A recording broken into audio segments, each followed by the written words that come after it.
Exploring off-roading, a thrilling language adventure.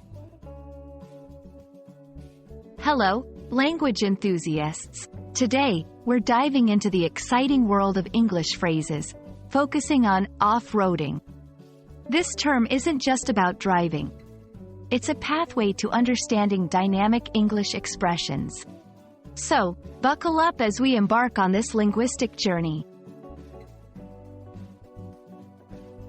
Off-roading primarily refers to the activity of driving a vehicle on unsurfaced roads or tracks, made of materials such as sand, gravel, riverbeds, mud, snow, rocks, and other natural terrain.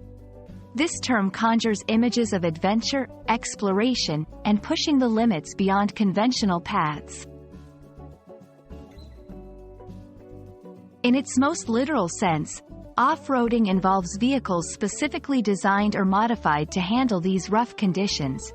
Think four-wheel drives or dirt bikes. It's a popular recreational activity, symbolizing freedom and a spirit of adventure.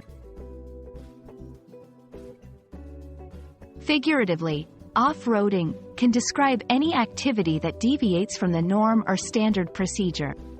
It's used in everyday language to depict taking an unconventional approach or stepping out of one's comfort zone. For example, our team went off-roading with our project strategy, trying out new, untested methods. Understanding off-roading also gives insight into a cultural love for adventure and exploration, prevalent in many English-speaking countries. It reflects a willingness to take risks and try new things, whether in the wilderness or in life's various endeavors. We hope this journey through the phrase, off-roading, has been as thrilling as the activity itself. Remember, learning English isn't just about rules and grammar. It's about exploring the rich and varied ways the language reflects culture and lifestyle. Until our next adventure, keep exploring the fascinating terrain of the English language.